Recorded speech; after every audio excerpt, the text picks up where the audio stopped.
1.03 lakh crore rupees 2023-24 में India का medtech industry 1.03 lakh crore rupees का था। ईवाई के एक रिपोर्ट के हिसाब से ये इंडस्ट्री 2030 तक 4.3 लाख करोड़ रुपीस तक पहुंच सकता है। लेकिन मेडटेक होता क्या है? देखो, हॉस्पिटल्स के कॉम्प्लिकेटेड प्रोसीजर्स जैसे अल्ट्रासाउंड स्कैन्स, मेडिकल इमेजिंग और कैंसर डायग्नोस्टिक्स में मेडटेक मशीनरीज का यूज किया जाता है। लेकिन इस इंडस्ट्री में एक प्रॉब्लम है, हमारा high import dependency. India medical equipment import और एक्सपोर्ट दोनों करता है, लेकिन हमारे इंपोर्ट्स हमारे एक्सपोर्ट से डबल से भी ज्यादा हैं। फाइनेंशियल ईयर 23 में हमने 64.5 थाउजेंड करोड़ रुपीस का मेडटेक इंपोर्ट किया था। फाइनेंशियल ईयर 24 में ये वैल्यू 9.3% बढ़ के 70.5 थाउजेंड करोड़ रुपीस तक पहुंच गया। दूसरी तरफ इंडिया के मेडटेक एक्सपोर्ट्स बहुत कम है। फाइनेंशियल ईयर 24 में हमने सिर्फ 32.7 थाउजेंड करोड़ रुपीस के मेडटेक एक्सपोर्ट किए। ऐसा क्यों? हम इंपोर्ट्स पे इतना डिपेंडेंट क्यों हैं? एंड हम इस डिपेंडेंसी को रिड्यूस करने के लिए क्या कर रहे हैं? आज के वीडियो में हम ये क्वेश्चंस आंसर करेंगे। सबसे पहले हम इंडिया के करंट मेडटेक इंडस्ट्री को समझेंगे, फिर हम ये समझेंगे कि हमारे इंपोर्ट्स इतने ज्यादा क्यों हैं। आखिर में हम इस सेक्टर को इंप्रूव करने के लिए गवर्नमेंट इनिशिएटिव्स को भी डिस्कस करेंगे। चलिए शुरू करते हैं। सबसे पहले बात करते हैं इंडिया के मेडटेक इंडस्ट्री की। जैसा मैंने बताया, इंडिया का मेडटेक सेक्टर इंपोर्ट्स पे बहुत ज्यादा डिपेंड करता है और हेल्थ केयर जैसे सेक्टर के लिए किसी देश का इंपोर्ट्स पे डिपेंड करना एक बहुत बड़ा रिस्क हो सकता है। ये चार्ट देखो, इसमें हमारे टॉप इंपोर्ट कंट्रीज दिए हुए हैं। हम सबसे ज्यादा यूएस से इंपोर्ट करते हैं, लगभग 18%। कोविड-19 के टाइम तो हमारे इंपोर्ट्स और ज्यादा बढ़ गए थे। पैंडेमिक के टाइम कर्नाटका गवर्नमेंट को एक बीजिंग बेस्ड मैन्युफैक्चरर से 1 lakh rapid testing kits import करना पड़ा। फाइनेंशियल ईयर 22 में हमारे चाइनीज मेडिकल इक्विपमेंट का import value 13.5 thousand crore rupees हो गया था। ये एक 48% ईयर ऑन ईयर इंक्रीज था। कोविड-19 पैंडेमिक जैसे मेडिकल इमरजेंसीज के बिना भी इंडिया में मेडिकल इक्विपमेंट्स का डिमांड बढ़ रहा है। इसका कारण है इंडिया का बढ़ता मेडिकल टूरिज्म, यानी मेडिकल प्रोसीजर्स और ट्रीटमेंट्स के लिए लोग दूसरे कंट्रीज से भी इंडिया आ रहे हैं। बिजनेस स्टैंडर्ड के एक आर्टिकल के हिसाब से इंडिया का मेडिकल टूरिज्म 2030 तक 13.23% CAGR से बढ़ के 1.3 लाख करोड़ रुपीस तक जा सकता है। लेकिन लोग इंडिया आके क्यों ट्रीटमेंट्स करवाते हैं? देखो, यूएस जैसे कंट्रीज के कंपैरिजन में इंडिया में मेडिकल ट्रीटमेंट्स का कॉस्ट 60 to 80% तक कम होता है। इसलिए पूरी दुनिया से लोग मेडिकल ट्रीटमेंट्स के लिए इंडिया आते हैं। बांग्लादेश, अफगानिस्तान, पाकिस्तान और अफ्रीकन कंट्रीज इंडिया के मेडिकल टूरिज्म में सबसे ज्यादा कंट्रीब्यूट करते हैं। तो इंडिया में मेडिकल प्रोसीजर्स बढ़ने के कारण इंडिया में मेडिकल इंपोर्ट्स भी बढ़ रहे हैं। इन प्रोसीजर्स को परफॉर्म करने के लिए एडवांस मेडिकल इक्विपमेंट की जरूरत पड़ती है, जो इंडिया में बहुत कम मैन्युफैक्चर होते हैं। इंडिया में यूज होने वाला मेडिकल इक्विपमेंट का 80 to 85% इंपोर्टेड होता है। किसी भी सेक्टर के लिए इतना हाई इंपोर्ट डिपेंडेंस एक रिस्क होता है। एंड क्योंकि हम यूएस डॉलर्स में इंपोर्ट करते हैं, हमारे इंपोर्ट्स में करेंसी फ्लक्चुएशन का भी एक रिस्क होता है। मतलब अगर रुपी यूएस डॉलर के अगेंस्ट डेप्रीशिएट करता है तो इंपोर्ट्स और एक्सपेंसिव हो जाते हैं, और अभी हाल में ऐसा ही हो रहा है। इंडियन रुपी के डेप्रीसिएशन के कारण लास्ट 2 इयर्स में मेडिकल इंपोर्ट्स के कॉस्ट 30% तक बढ़ गए हैं। हम मेडटेक सिर्फ इंपोर्ट नहीं करते, हम एक्सपोर्ट भी करते हैं। जापान, चाइना और साउथ कोरिया के बाद इंडिया एशिया का 4th लार्जेस्ट मेडिकल डिवाइसेस का मार्केट है। Globally India 20th major medical market है। लेकिन इंडिया के एक्सपोर्ट्स लो वैल्यू प्रोडक्ट्स जैसे मेडिकल डिस्पोजेबल्स और कंज्यूमेबल्स तक ही लिमिटेड रहते हैं। ऐसा क्यों? क्योंकि इन लो वैल्यू प्रोडक्ट्स को मैन्युफैक्चर करने में हाईटेक मेडिकल इलेक्ट्रॉनिक डिवाइसेस से कम अपफ्रंट इन्वेस्टमेंट लगता है। तो अगर इंडिया मेडिकल इक्विपमेंट्स एक्सपोर्ट करता है तो फिर भी हम इंपोर्ट्स पे इतने डिपेंडेंट क्यों हैं? 4 मेजर रीजंस हैं: regulatory challenges, supply chain limitations, quality control challenges और R&D limitations and lack of investments. चलिए इन्हें एक एक करके समझते हैं। सबसे पहले रेगुलेटरी चैलेंजेस। देखो दोस्तों, 2018 के पहले ना इंडिया का मेडिकल डिवाइस मार्केट काफी अनरेगुलेटेड था। इसे रेगुलेट करने के लिए जनवरी 1, 2018 को मेडिकल डिवाइस रूल्स रिलीज हुआ। लेकिन इन रूल्स में एक प्रॉब्लम है, ये ड्रग्स एंड कॉस्मेटिक्स एक्ट 1940 के अंडर आते हैं। Drugs and cosmetics act medical industry के केमिकल साइड को रेगुलेट करता है, लेकिन मेडटेक टेक्निकली एक इंजीनियरिंग फील्ड है। इसके लिए रूल्स एंड रेगुलेशंस भी अलग होना बेटर होगा। CII national medical technology forum के चेयरमैन हिमांशु बैद का भी यही मानना है। उन्होंने कहा, we are part of the pharma regulation. Drugs and pharma and medical devices are seen under the same lens. We have the same regulator. Our industry's demand was to have a separate regulator. मतलब drug manufacture के chemicals पे जो regulations लगते हैं, वही regulations medical equipments के raw materials और parts पे भी लगते हैं। भले ही इन दोनों सेगमेंट्स के मटेरियल्स के रिक्वायरमेंट्स और स्टैंडर्ड्स अलग हों। इन रेगुलेशंस के कारण मेडिकल इक्विपमेंट्स के पार्ट्स और रॉ मटेरियल्स इंपोर्ट करना मुश्किल हो सकता है, जिसके कारण directly finished medical equipments import करना ज्यादा अट्रैक्टिव हो सकता है।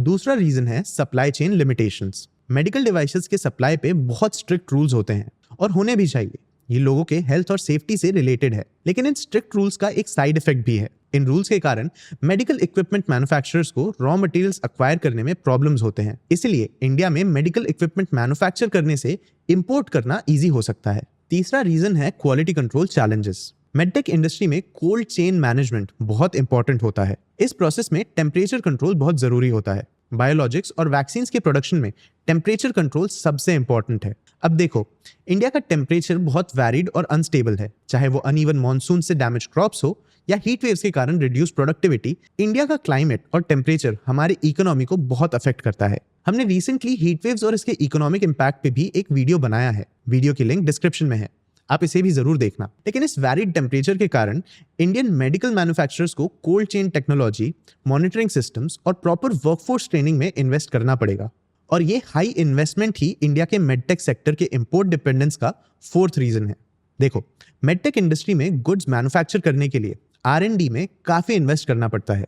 सिर्फ R&D ही नहीं, रॉ मटेरियल्स, मशीनरी और लेबर कॉस्ट में भी काफी इन्वेस्टमेंट जरूरी होता है। लेकिन इंडियन कंपनीज R&D में इन्वेस्ट नहीं कर रहे। पॉलीमेडिक्योर का एक एग्जांपल लेते हैं। ये एक लिस्टेड मेडटेक कंपनी है। फाइनेंशियल ईयर 24 में कंपनी का R&D कॉस्ट इनके रेवेन्यू का 1.38% था। ये फाइनेंशियल ईयर 23 के 1.6% से कम है। हो सकता है कि अनस्टेबल रेगुलेशंस के कारण इंडियन कंपनीज के लिए इस सेक्टर में इन्वेस्ट करना बहुत अट्रैक्टिव ना हो। इन चैलेंजेस के कारण इंडियन मेडटेक मैन्युफैक्चरर्स के लिए इंपोर्ट्स डोमेस्टिक मैन्युफैक्चर से ज्यादा अट्रैक्टिव बन जाते हैं। लेकिन ये इंपोर्ट डिपेंडेंस बस एक मैक्रो इकोनॉमिकल प्रॉब्लम नहीं है, ये हम जैसे इंडिविजुअल्स को भी बहुत अफेक्ट करता है। देखो दोस्तों, ह्यूमन हेल्थ एक बेसिक राइट है। सिर्फ हेल्दी रहना ही नहीं, अगर कोई बीमार हो तो उसके इलाज का एक्सेस भी जरूरी है। लेकिन अगर इंडिया मेडिकल इक्विपमेंट्स मैन्युफैक्चर करने की जगह उन्हें इंपोर्ट करता रहे और रुपी डॉलर के अगेंस्ट गिरता रहे, तो इन इंपोर्ट्स के कॉस्ट बढ़ते रहेंगे। जो हॉस्पिटल्स इन इक्विपमेंट्स को खरीदेंगे उनके लिए कॉस्ट भी बढ़ते रहेंगे, और ये बढ़े कॉस्ट हॉस्पिटल्स अपने पेशेंट्स पे पास ऑन कर सकते हैं। इससे हम जैसे लोगों के लिए मेडिकल कॉस्ट्स बढ़ सकते हैं और हेल्थ केयर की एक्सेसिबिलिटी कम हो सकती है। ये पब्लिक वेलफेयर के लिए एक प्रॉब्लम बन सकता है। इंडिया में मेडिकल इक्विपमेंट का मैन्युफैक्चर बढ़ाना जरूरी है। EEPC इंडिया के एक्स चेयरमैन रवि सहगल ने भी कहा, the major aim for the medical devices market should be import substitution before targeting other countries for exports. Indian government इस इंपोर्ट डिपेंडेंस को कम करने के लिए कुछ इनिशिएटिव्स भी ले रही है।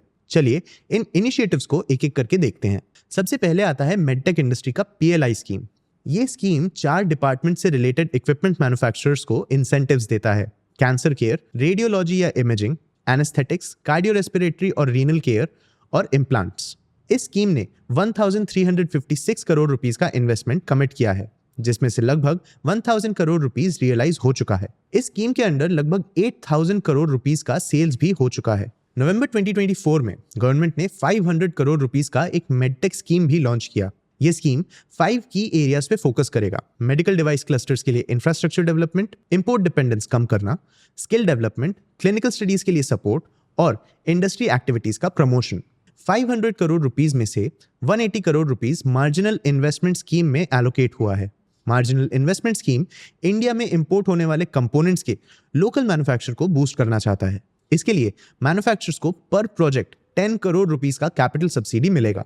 गवर्नमेंट स्ट्रैटेजिक प्रोडक्ट्स पे भी फोकस कर रहा है। 110 मेडिकल डिवाइसेस आइडेंटिफाई किए गए हैं 8 स्पेसिफिक सेगमेंट्स के लिए। Cancer therapy, imaging assistive medical devices, body implants, surgical instruments and hospital equipment, consumables and disposables, in vitro diagnostic instruments और रीएजेंट से रिलेटेड मैन्युफैक्चरिंग प्रोसेसेस पे फोकस बढ़ाया जाएगा। इंडिया में मेडटेक पार्क्स भी डेवलप किए जा रहे हैं। मेडटेक पार्क स्पेशल जोन्स होते हैं जहां मैन्युफैक्चरर्स को लैब्स और टेस्टिंग सेंटर्स जैसे शेयर्ड रिसोर्सेज मिलते हैं। इससे मैन्युफैक्चरर्स अपने ऑपरेशंस पे फोकस कर सकते हैं और प्लांट सेटअप में इनके रिसोर्सेज स्पेंड नहीं होते।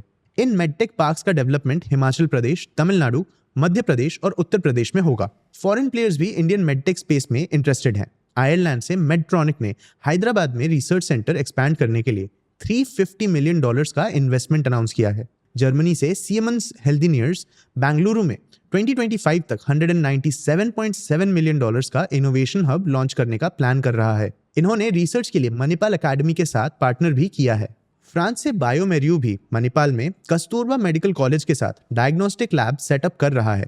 यूएस के बॉस्टन साइंटिफिक ने पुणे में अपना सेकंड लार्जेस्ट R&D सेंटर बनाया है।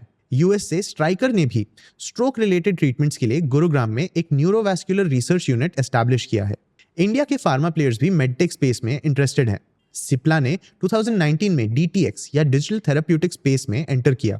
2022 में इन्होंने रेस्पिरेटरी कंडीशंस के लिए स्पाइरोफाई नाम का एक इक्विपमेंट भी लॉन्च किया। फार्मा इंडस्ट्री को ऑलरेडी R&D और स्ट्रिक्ट रेगुलेशन से डील करने का एक्सपीरियंस होता है, तो शायद उन्हें मेडटेक स्पेस में कुछ सिनर्जीज भी मिल सकते हैं। हमने इंडिया के फार्मा सेक्टर पे भी एक डिटेल्ड एनालिसिस वीडियो बनाया है। इंडिया के डेवलपिंग हेल्थ केयर सेक्टर को और अच्छे से समझने के लिए मैं सजेस्ट करूंगा कि आप ये वीडियो भी जरूर देखें, लिंक डिस्क्रिप्शन में मिल जाएगी। दोस्तों, इंडिया का मेडटेक सेक्टर एक अपवर्ड ट्रेजेक्टरी पे है, लेकिन इस सेक्टर में कुछ चैलेंजेस भी हैं। इंपोर्ट डिपेंडेंस इनमें से सबसे बड़ा इशू है, जिसके कारण इंडियन सिटीजन्स के लिए हेल्थ केयर अफोर्ड कर पाना फ्यूचर में मुश्किल हो सकता है। आपको क्या लगता है, क्या इंडियन गवर्नमेंट के करंट इनिशिएटिव्स और प्राइवेट प्लेयर्स हमारे इंपोर्ट डिपेंडेंस को कम कर पाएंगे? अपने व्यूज कमेंट सेक्शन में जरूर बताना। आगे हम कौन से वीडियोस कवर करें, ये भी कमेंट सेक्शन में जरूर बताना। अगर ये वीडियो आपको इन्फॉर्मेटिव लगा हो तो इसे लाइक और शेयर जरूर करना। ऐसे ही और वीडियोस के लिए चैनल को सब्सक्राइब भी कर लेना। आज के वीडियो के लिए इतना ही। मैं हूं आपका होस्ट देव। मिलते हैं अगले वीडियो में।